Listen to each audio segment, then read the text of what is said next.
for presidential election has been put in proper perspective now that the NPP knows who leads them into the contest. With John Mahama contesting next year's polls on the ticket of the NDC, the two biggest political parties are now bracing up for the battle to secure the hearts of voters. The NPP wants a third term, touting their achievements over the last several years, despite the current economic hardship. On the other hand, unimpressed Ghanaians say they have had enough of an incompetent government.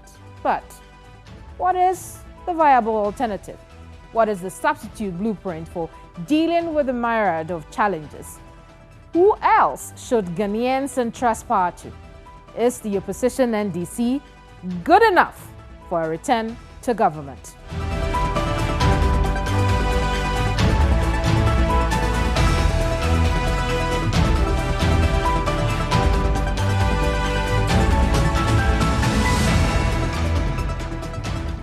My guest today has been on both ends of the political fortunes of the NDC.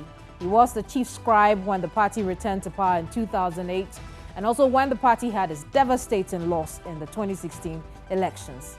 Now, he is the chairman of the party whose sole mission is to return John Dramani Mahama to power. Johnson Asiedu Nketia is our guest on Hot Issues today. You're welcome, General, to Hot Issues. Thank you very much. Your party, the NDC, and its candidate, John Dramani Mahama, have been rejected twice by the Ghanaian people. Yet still, with the same candidate, you want to return to office. Why? Well, thank you very much, and let me extend my greetings to viewers. You see, the only constant in nature is change. And in any political environment, nothing is constant. If there were situations in the past when a particular election was taking place, people vote based on the environment at that time. And the environment keeps changing. Right. That is why some candidates can lose election maybe 3 times, 4 times, and eventually become winners. Why must it Why be, you talk about... why must it be the NDC and John Dramani Mahama again? It is not NDC and John Dramani Mahama. It was first MPP and Nanado. Because have you counted the number of times Nanado lost elections before becoming the president? And the reason is that times change. Are the circumstances the same? And the circumstances... Nanado had never been president the 3 times that he had run for elections. John Dramani Mahama had had a taste half of 2012 to 2016, and then when he lost the election, right? And that is why people are calling for him. You can lose election because of some lies being peddled about you, some misunderstanding of your intentions by people around that time. If you are, some years ahead of your generation, whatever you do at a particular point in time, people may not understand it. But with the passage of time, they come to vindicate the positions. That is why Ghanaians are now rooting for the return of President John. Are they really? If they didn't give you the opportunity in 2016, they didn't give you the opportunity in 2020, are Ghanaians really rooting for the NDC? Why are the poster boys of MPP no longer talking about economic miracles and so on? At that time, when we were interested in investing in the future of Ghanaians, they were talking about fleeting satisfactions at a particular point in time. And we have followed those fleeting satisfactions, and this is where it has brought us. Chairman, so it sounds like you're discounting the hardship under the NDC's John Dramani Mahama before he lost the 2016 elections. I'm not discounting it, but it is not one person who experienced the hardship. The same Ghanaians who experienced what they call the hardship are now experiencing the worst form of hardship. In our case, the hardship could be explained by our choice, deliberate choice, in investing in the future. In this particular case, we are not investing in the future, and we still have hardship because of the greed of people in government. And so heads we lose, tails we lose. We are not enjoying today, and the future even looks more bleak than what we have. The future of the youth is destroyed. We've mortgaged the future of the younger ones by excessive borrowing. So the next generation are looking at no opportunities, but coming to face even worse hardship than we are facing now. Let's look at... That is why they want a change to somebody who will lead the country. And even if we have to tighten our belts now, we are building a better future for our younger generation. I want us to go back into time and look at the era of John Dramani Mahama as president. Ghanaians thought that hardship was not handled properly. They thought that the administration then was incompetent.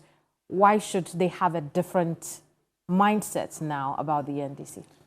I believe you could be calling those who thought like that. Those who are talking today, they are the very people who condemned John Dramani Mahama. And over the past 2 years, people are coming out to apologize.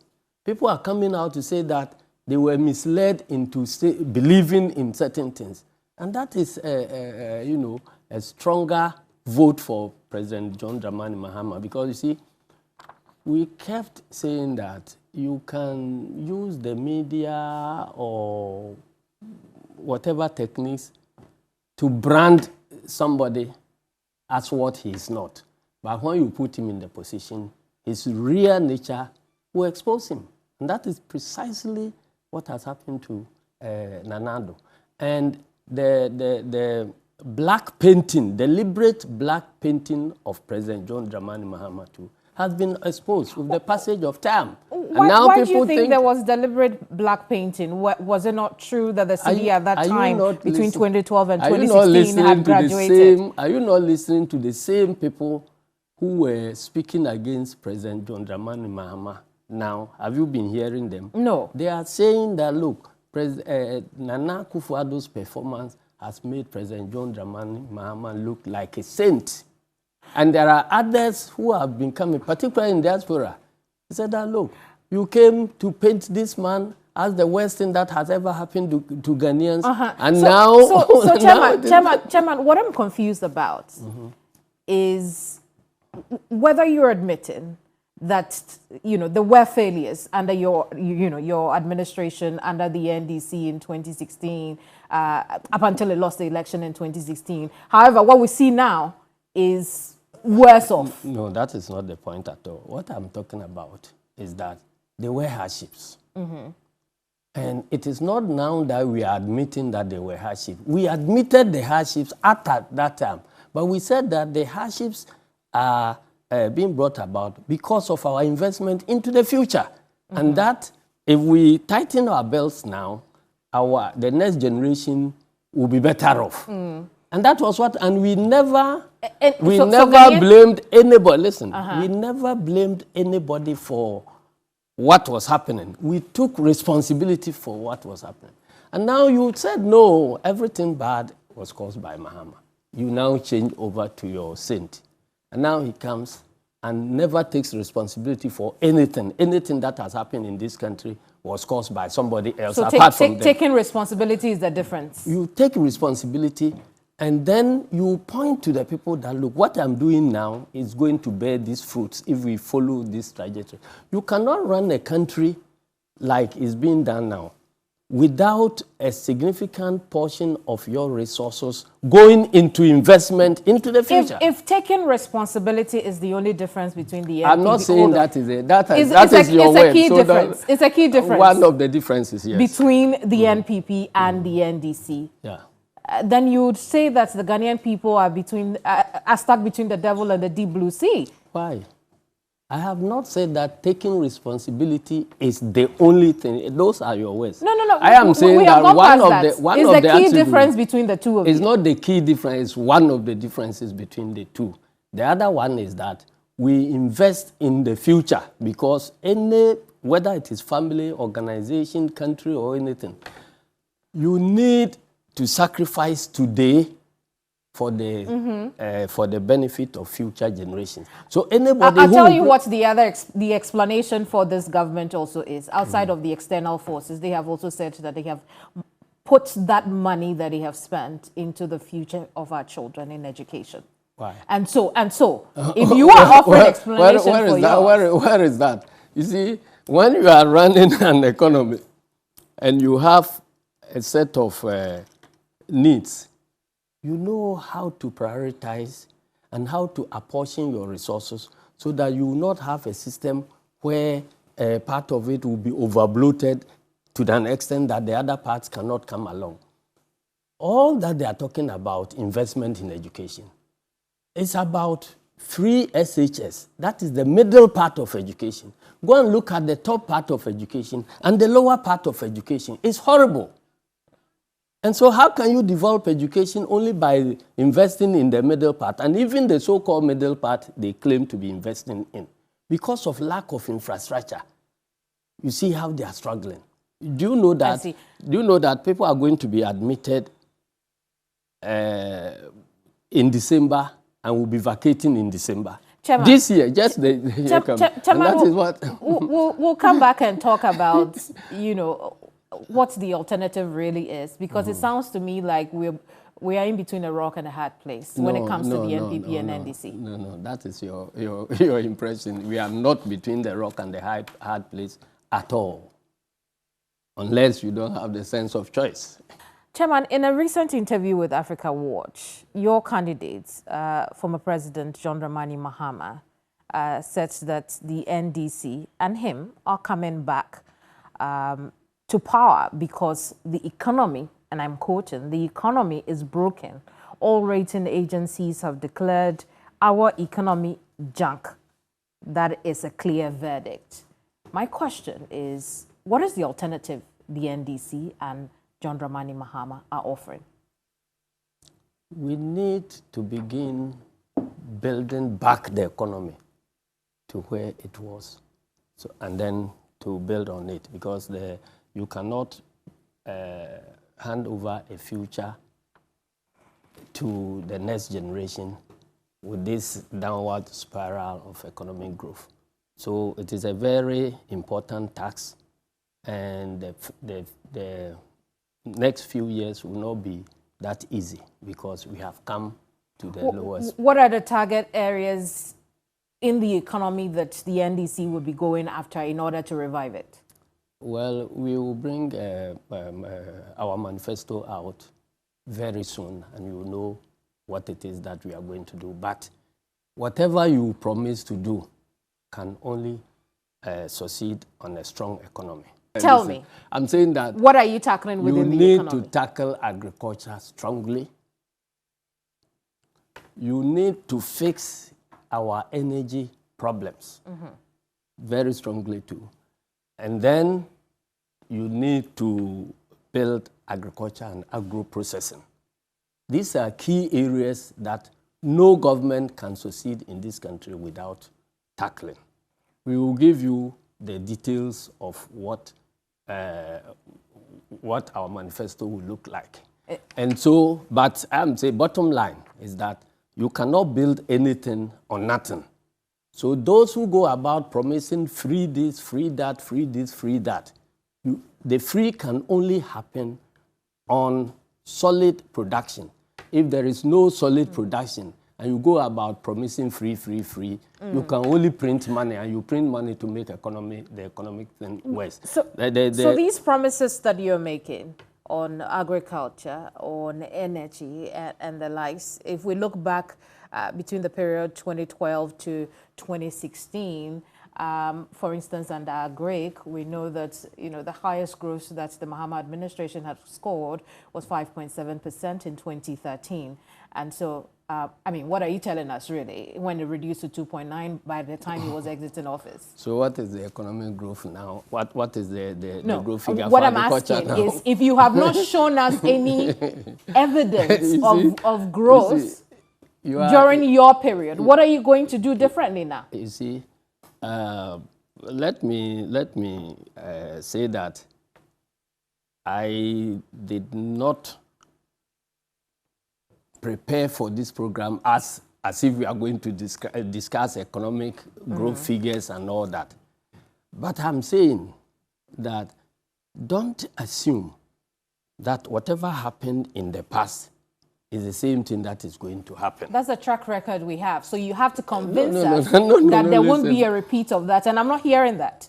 No, but even in the past, I'm saying that our performance in agriculture was stronger than what we are seeing now. That's not true. That is true. That's Where not are true. your figures? You know, that's not true. I'm just saying. Yes. When Mahama was exiting office, his agri figures were. You are just talking about 1 year exiting figures. No, but we are comparing a period of time. The last year you knew was his highest figure was 2013, 5.7%. While he was exiting office in 2016, it had gone down to 2.9. Right now, we know as of 2021, the current administration is doing 8.4. So what is the 2024 figure? We are not there yet. You are not there. You still want to compare our last year figure with something that we have not gotten I'm comparing your track record I'm saying to that, what look, you are capable of doing. I'm saying that, look, I'm not prepared with economic figures now. I understand. So the program was not designed to come and talk about economy. Okay. And so that is why I'm talking in generalist terms. But I'm saying that our performance in agriculture, put it down, NDC's performance in agriculture has been better than the MPP's performance in agriculture. The figures don't speak to that. I'm saying that if we want to come and discuss those figures, we will bring those figures and let you know. When you are talking about agriculture, you know, in composing agricultural figures, the details are within, the devil is in the details. You can have forestry and many other things brought together under agriculture. Let's assume I'm wrong. So when we what have to come are to the discuss, achievements of when the we NDC come to discuss, when it comes to agri? Listen, please. I don't know whether I'm invited to come and discuss detailed figures about achievement outside of the figures. No, outside of the because figures. I was invited to come and discuss, elections and other things. Absolutely. And yet we are now being, drafted into discussing fine details of figures, which I'm not prepared about. Chairman, hear me if you want us to come and discuss it, I'll come prepare the figures and we'll come and deal with the figures. And I'll prove to you that the figures don't speak to what you are talking about. They don't. Right. Chairman, even if I'm not able to just mention the figures year by year and all others, at least I have a global picture. And that global picture, I was hoping you paint to us. I'm telling you that our hold on, picture was better. I'm asking you. Don't give me figures. I'm only asking that what are the true achievements, tangible achievements of the NDC under a GRIC? You don't have to give me figures. I am saying that food prices were cheaper on the NDC. That is something that everybody knows. At a certain period of NDC, we even exported grains. It happened on the NDC. And so, and then it was on the NDC that we started even processing our cassava into beer. We're processing local maize into beer. Right. All those things are there. We were at the stage, at some point in time, I was a deputy minister for agriculture. We were even planning to introduce composite flour to replace the 100%, wheat flour for our bread making in this country. We can prepare and come and deal with those things, but it can happen. I mean, let's move on. Invite me for something and then you come and ambush me with something else. That is why I'm saying let us don't go into those things. Chairman, this is not an ambush, but I want us to talk about what critics believe that the return of the NDC could be the return of some people who feel that they didn't have their time to get their share of the national kitty. That is completely wrong. Because Ghanaians, even inside MPP, they are saying that what is happening cannot pass for any good governance at all. And that is why a lot of MPP people are clamoring for the return of President John Dramani Mahama. Because you see, in any democracy, there are guardrails that prevent bad people from becoming presidents. You know, the party system, primary system, and many, many other things, which will guide and block the way for wrong people from becoming president. But there are times when wrong people, once a while, a wrong person can sneak through. And when that wrong person sneaks through, democracy-loving people in the country come together, both from within his party and outside his party, to make sure he leaves office so that the system can be reset. Where we are, it is not about NDC MPP anymore, because many people within MPP themselves are saying that this is not good governance. Is there a plan, you know, as far as your party is concerned, to ensure that what we have just spoken about does not happen within your party, within your time, should you come back in 2024? Our records are there. We always make sure we don't spend more money on running the country than the money that goes into investment. That is basic principle for running any country. If you take over any country and you put more of the resources of the country in maintaining yourselves in power than the resources that will go into investment for the future, you can only crash. And that is why we are crashing now. Are we now discounting the several accusations that were also leveled against the NDC? I'm not talking about several accusations. I'm talking about the quantum of our resources that are going into maintaining government. We're speaking in view of corrupt practices. Not just corrupt practices. Okay, what else are we talking about? Bloated government. Okay. Appointing people who are doing practically next to nothing. The NDC didn't do that. So if you put, that's why I'm saying you talk about the quantum. When you put the amount of money that should go into investment against the amount of money that maintains the government, and you see that the one that you need to maintain the government is far higher than the one that will go into investment to generate growth, you are in trouble. You can't pay your debts, and that is where we are. So, Chairman, what I'm asking is there a plan to ensure that the NDC does not do that? Is there a plan to ensure that the accusations we've had against the NDC in the past? We have never done that. And yet, people were using the media to paint a picture that that was what we were doing. During NDC time, did you hear the nation ever defaulting on its debt obligations? No. I'll flip the question to you. During NDC's time, were there accusations of corruption? I'm not talking about... Yes, there were accusations of corruption. Of course, in every government since independence, there have always been accusations of corruption. So what's the plan to ensure that the people who are coming in with you in 2024, if that is the case, do not sink their teeth in the national kitty? If they are afraid that they will be dealt with, they will be punished, and will not be treated as cronies, and though it's like your thief versus my thief. This is our thief, so protect him. That is their thief, let's punish him. You can't fight corruption. We fight corruption from within us, and then use that yardstick to fight corruption from outside.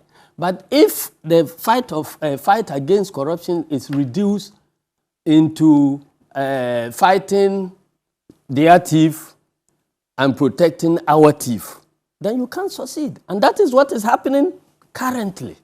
I see. Let's talk about... So that is what should change. If anybody is talking about fighting corruption, let the fight begin. I want us to talk about the NDCs. Protecting your proteges and then trying to look for corrupt people from your opponents. That will not Let's talk about the NDC's seeming interest in Dr. Bawumia as candidate for the NPP, and seeming disinterest rather as the candidate for the NPP. It would seem that the NDC is afraid of Dr. Bawumia on the ticket of the NPP. We, as a political party, have never taken any position about our preference of candidates from the NPP side, because we don't take those decisions. How do you think your candidate, former President John Dramani Mahama, measures up against the Vice President, Dr. Mahmoud Bawumia? I'm not interested in limiting President John Mahama, comparing President John Mahama with Bawumia. My position, if you care to know, our position is that whoever comes will be defeated by President Mahama.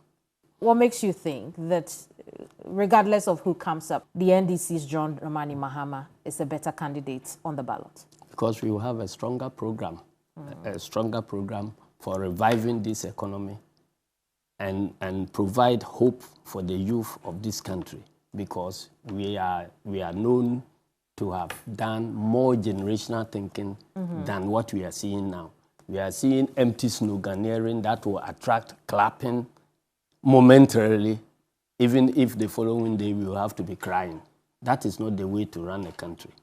So when we come, even if we are calling on the current generation to tighten their belt, we will show them that this is the reason why you are tightening your belt. It's because of the future generation.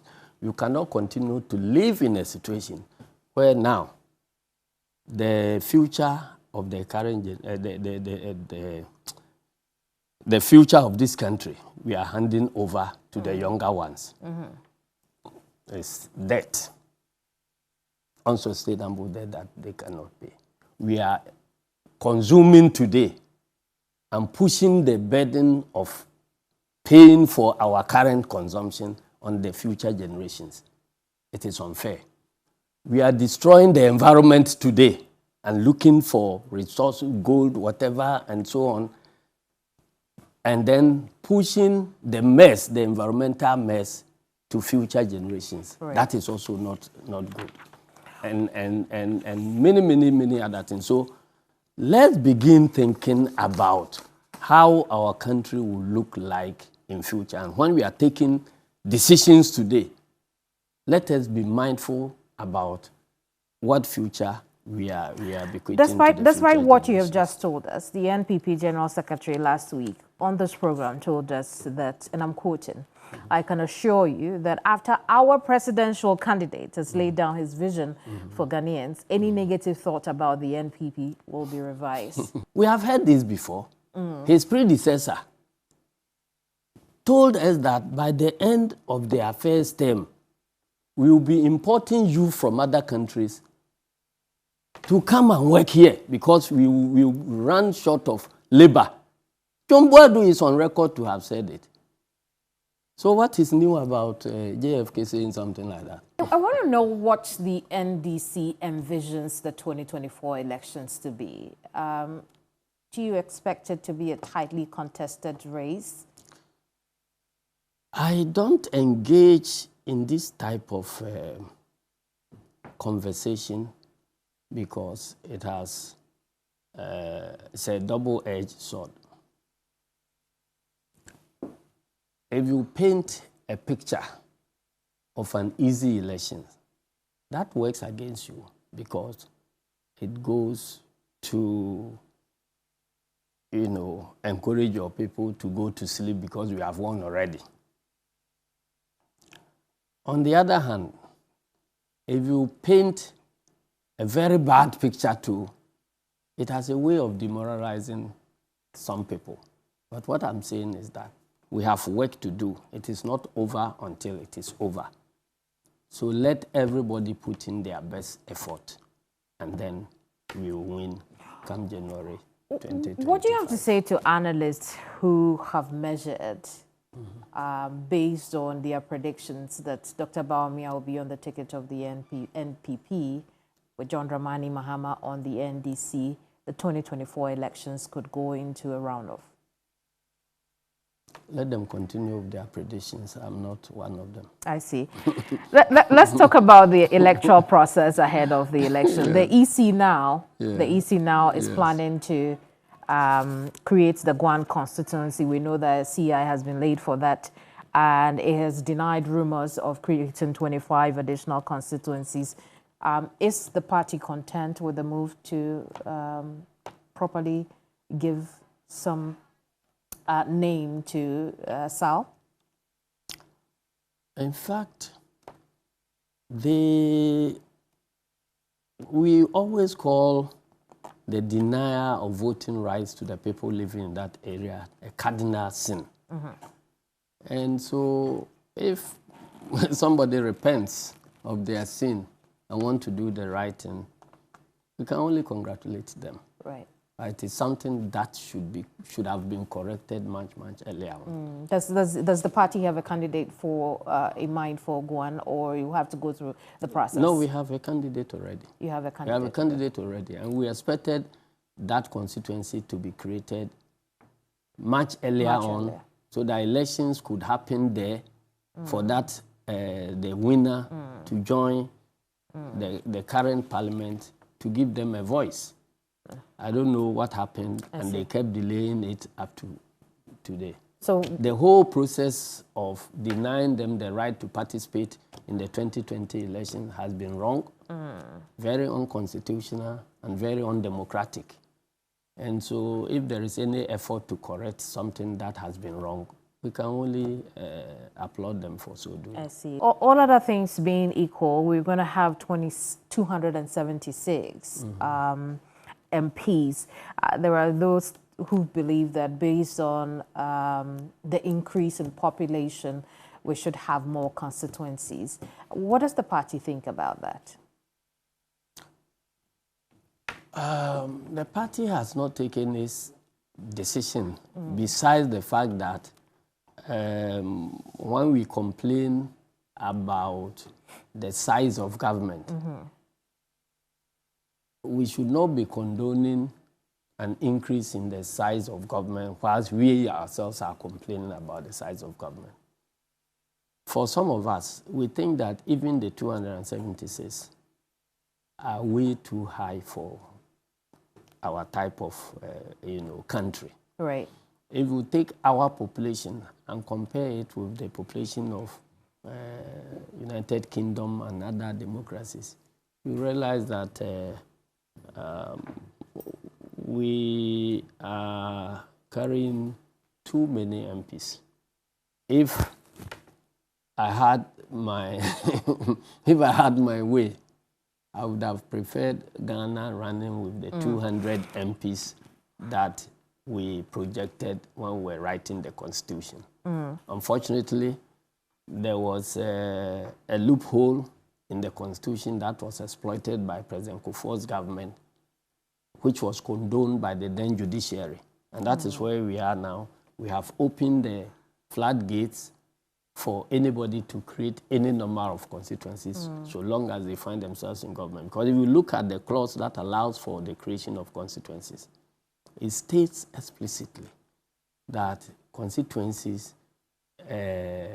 boundaries can be revised after population census. You understand? The revision does not necessarily imply creating more constituencies. We are talking about shift in populations within the 10 years and so on that may make one constituency excessively large as against the other constituencies that are depopulated and so on. Right. So that was the thinking of the Consultative Assembly as at that time we were putting it there. So nobody anticipated that we'll be having close to 300 MPs as at this stage. But then we also put in another clause that required that if a government, in order to prevent gerrymandering, if a government wants to create constituencies, those constituencies cannot be used for the elections ahead. So that if you you propose constituencies, those proposed constituencies must form part of your manifesto getting into the election. So if you are defeated, those constituencies will not be created. I see. But when President Kufuor came and he created some constituencies, the matter was sent to court. In fact, the national chairman of MPP, President Kufuor's party at that time, spoke against it and said that, look, this we cannot create these constituencies and use them in the 2022 and 4 elections. So if we create them, if we want to create them now, we propose them. So it is only after 2004 that they can be used in the election. But the court, the matter was sent to the Supreme Court, and the Supreme Court, instead of going into the merits of the case, they ruled based on the time of filing the propriety or whatever, the procedural issue, and then they never went into that thing. So President Kufuor was able to use those constituencies created that year and went into election with it. Do you think the same thing could be happening? And that opened the floodgates. We're going to come back to the electoral process, but I also want us to look at, you tell us really, how different the mindset of the incoming, of your incoming, NDC administration would be. I mean, ending your spell before the 2016 elections, you had given us Terminal 3. You had given us great investments into Ghana Gas, which we're enjoying today. The electricity situation had improved by the time you were headed out. What is the mindset coming back to the Ghanaian people? So you knew the answers to the questions you were asking before you asked them previously. You are now telling us what the real achievements are. There are always two sides to the coin. You'd agree. Two sides to the coin. Those are generational investments, and that is what I have been talking about. Those are things that the hospitals we are building, the airports, and all the things we talk about, the power we are providing, the infrastructure, road infrastructure, and the other pieces of infrastructure. Those are the things that lays the foundation for any economy to take off and provide a better future for your next generation. So when we come, certainly we continue along those lines, because you cannot develop a country without a solid infrastructure base. Infrastructure itself is not a sufficient condition for development, but it is a necessary condition. When we're building the infrastructure, people misconstrued as to mean that everything in the country is about infrastructure. We never said that. We said that even though infrastructure is not a sufficient condition for development, it is a necessary condition. You cannot develop without infrastructure. So let's fix it. If we have limited resources, let's fix the infrastructure.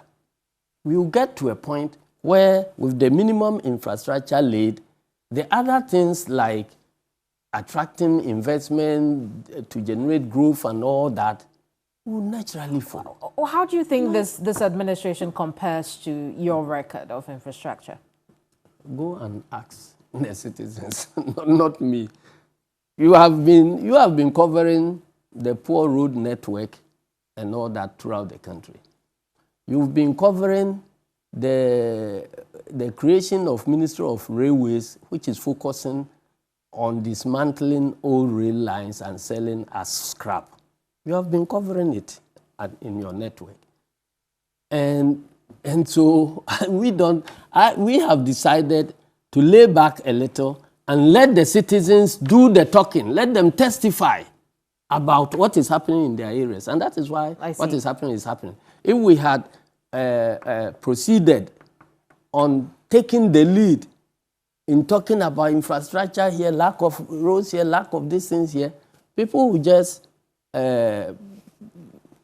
push the thing into NDC MPP. But now, it is the people who are in the communities who are talking and complaining about lack of infrastructure here and lack of infrastructure there.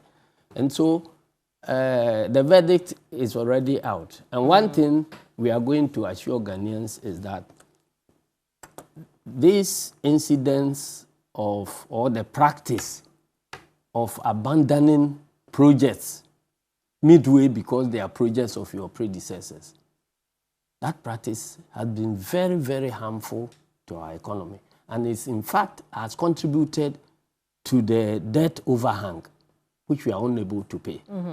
Go to see the cocoa roads that were abandoned at a certain point in time just because somebody decided that there could be something wrong with the contracts for the construction of cocoa roads. So all contractors laid off.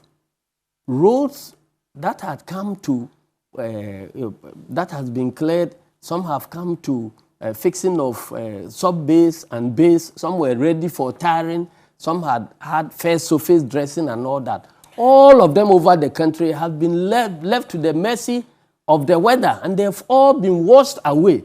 Now you are struggling to get money to go and repay the loan that we took to fix the cocoa roads. Is that sensible governance? That is where we are. Right. So let's come back to issues around the electoral process. Is the NDC back into IPAC? Come again. Is the NDC back in IPAC? As at now. As at now, yes. No. Why is it taking you so long? What's the holdup? Oh, the holdup is coming from the Electoral Commission. But they have asked you to rejoin, haven't they? No, they haven't. You know, there is an ongoing process to get us back into IPAC, which was spearheaded by the National Peace Council and some civil society organizations, with the National Peace Council playing the lead role. So we had about 2 or 3 initial meetings. One was National Peace Council versus NDC alone, and then National Peace Council versus MPP. And then the third one was National Peace Council together with NDC and MPP. They were all very successful. So the next stage was for the Peace Council to now go and engage the Electoral Commission.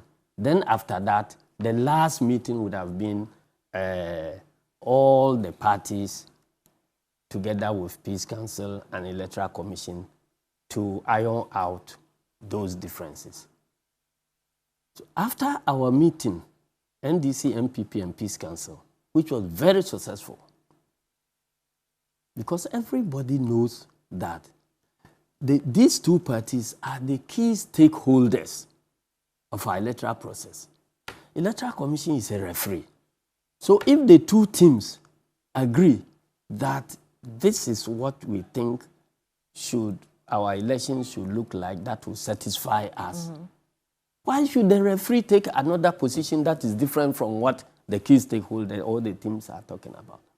So we thought that after we had agreed as political parties, the Peace Council, after engaging Electoral Commission, now come for the final meeting to take place. It took the Peace Council more than 1 year to get appointment to talk to the chairperson of the Electoral Commission. And so the talks stalled. I see. So now that the talks have stalled, and so where we are now, if the Peace Council, which has that mandate, finds a way to reactivate the talks, the peace process will be on course, and very soon we will return.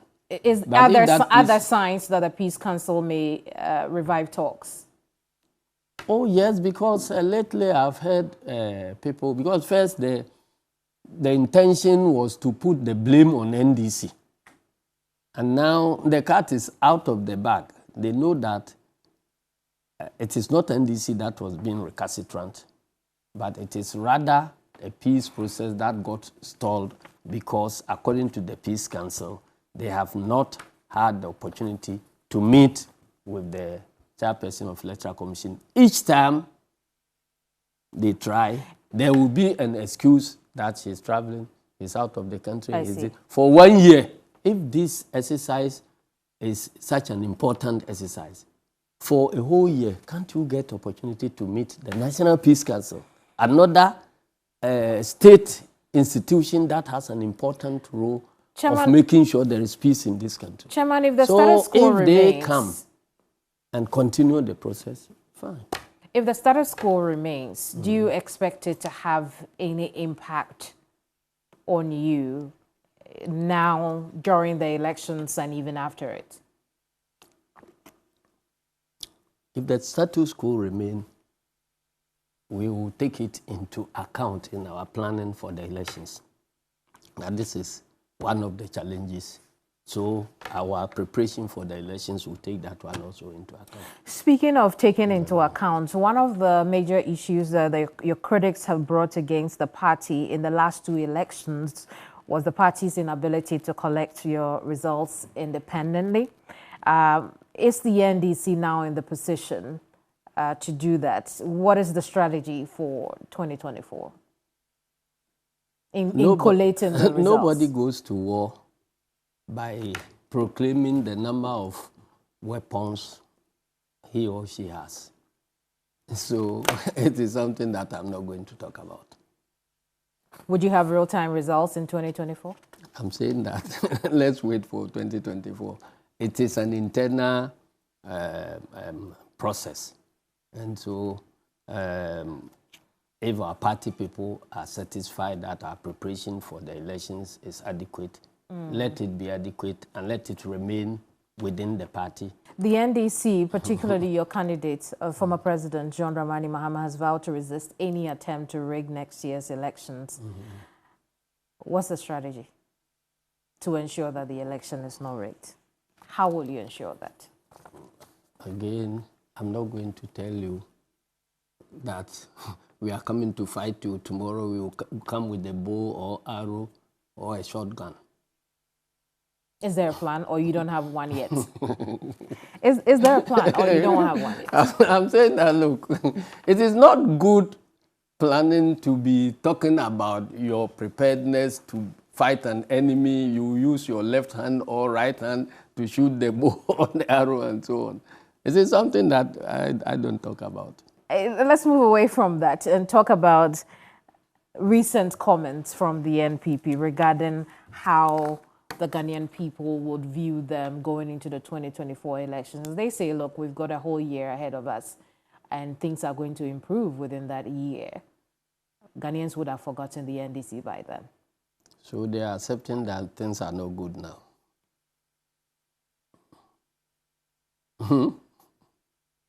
You are talking now, you are hoping to improve. So the assumption is that you now agree that things are not good. Absolutely.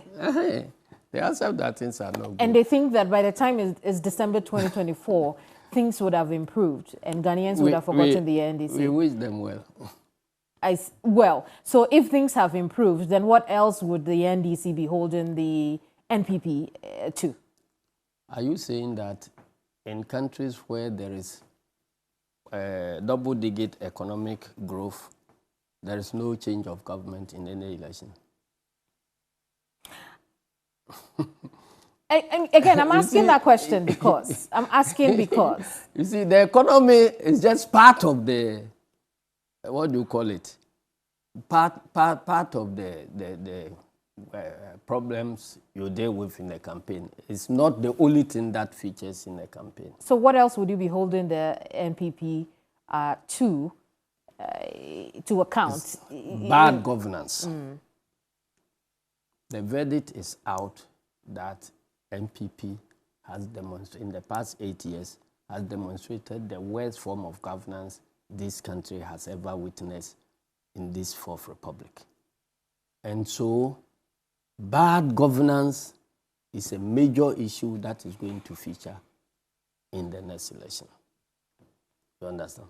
Whether your economy improves or does not improve, nobody can live in a country where there is such a discrimination that even when the discrimination has permeated every facet of life, that if you are this, this is the law that applies to you. If you are this, no law applies to you, even if you do the wrong thing. Go and look at the distribution of practically every state resource in this country. Today, all opportunities, practically all opportunities in the country are located based on whom you know, where you come from, and which party you belong to. Is that the democracy you want to live under? Today, you have a system where majority of Ghanaians cannot trust in the criminal justice system. And it has been demonstrated all over in research upon research. I see. And today, regions and groups of populations don't feel belonged to the system. And so even in the recruitment into the security services, look at what is happening. Do you think that that is a sustainable way of maintaining our democracy, where recruitment into the security services is based on whom you know and your links in government? You are going to have a security system that is polarized and cannot unite to fight any enemy. You see, so there are issues of governance. There are issues about corruption, nepotism, and many, many other, lack of respect. I mean, leadership not taking responsibility. Right. So, and trying to shift responsibility to everybody apart from themselves. Chairman, my guess is the NDC may have learned some lessons since 2016. Again, because a lot of these things you're saying were also things that we had and reported on under the NDC. You preach them. What are some of the... you preach them when they didn't exist. And because you were hearing it... Is that the case? Yes, you preach about them when they didn't exist. When they started calling President Mahama's government family and friends government, he had only one member of his family in that government. Only one member of his family in that government. And you were preaching it all over the place. Family and friends. What are the lessons that you have learned?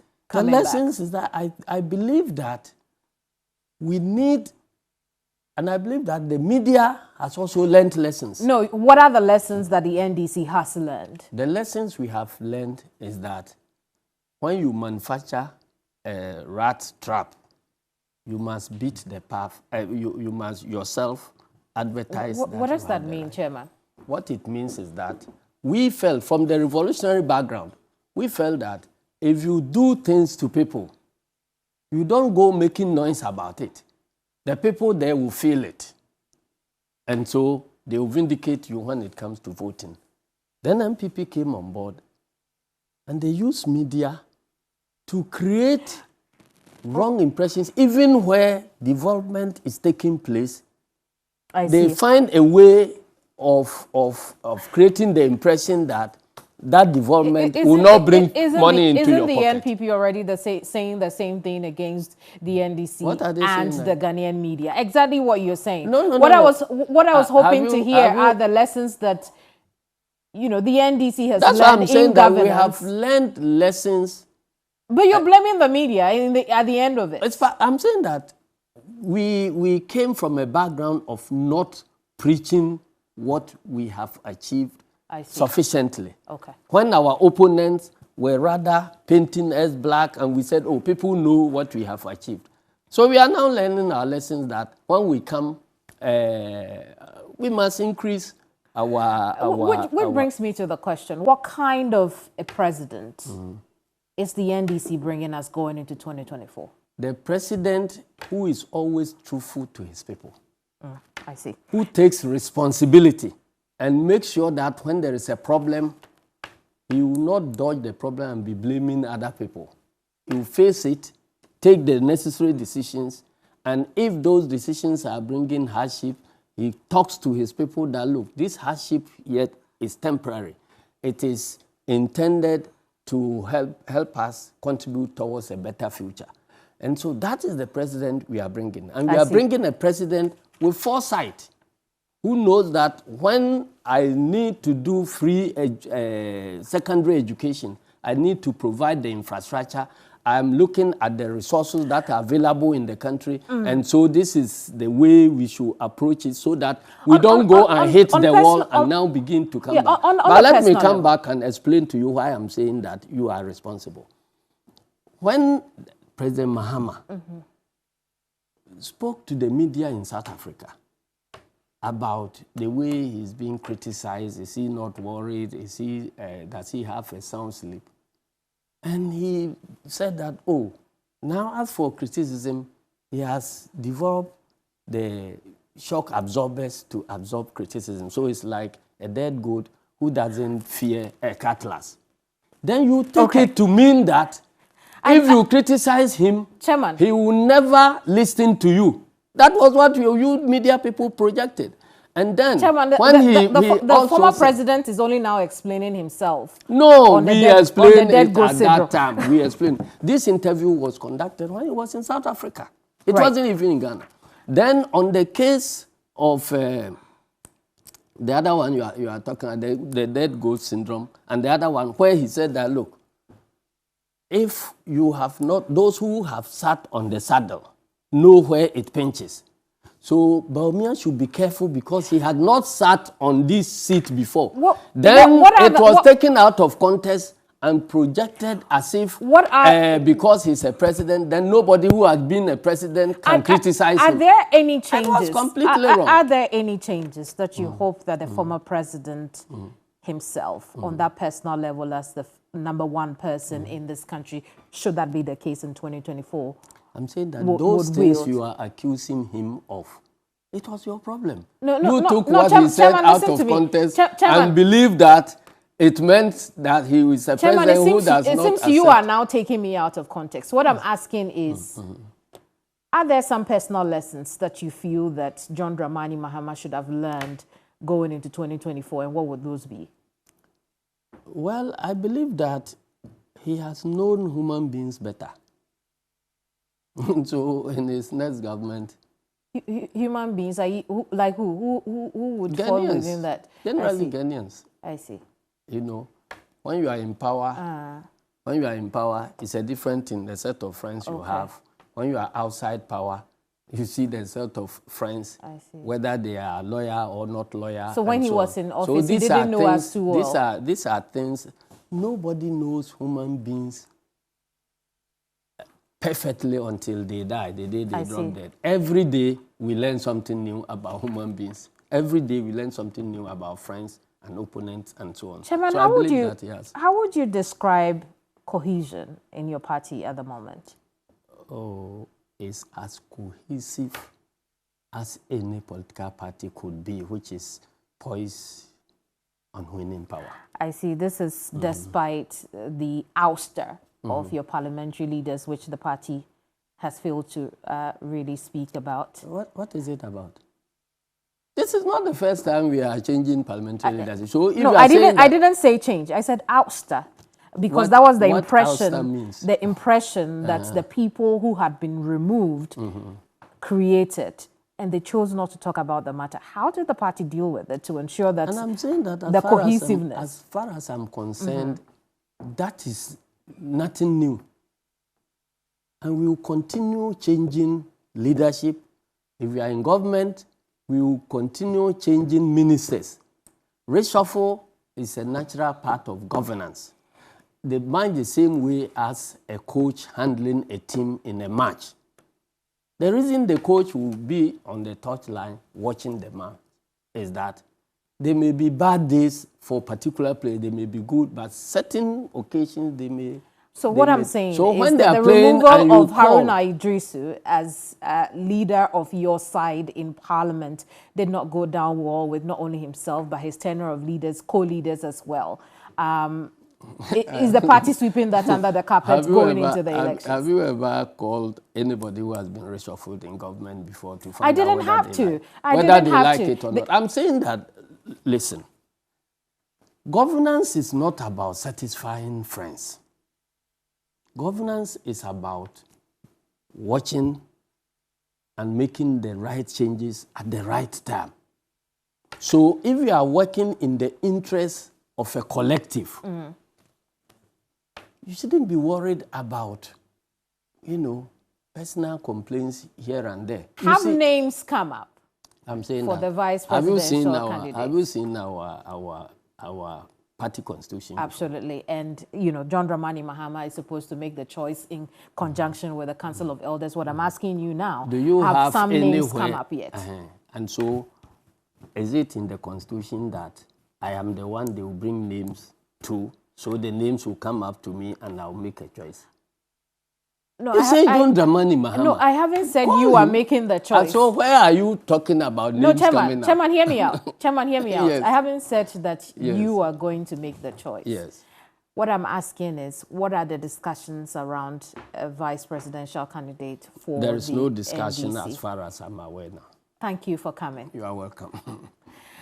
Chairman Johnson Asiedu Nketia. He's the General Johnson Asiedu Nketia. He is the chairman of the National Democratic Congress, the biggest opposition party in Ghana. They are hoping to come back into office in 2024. The election race have begun. Hereforth. I am Kemini Amano. Bye-bye.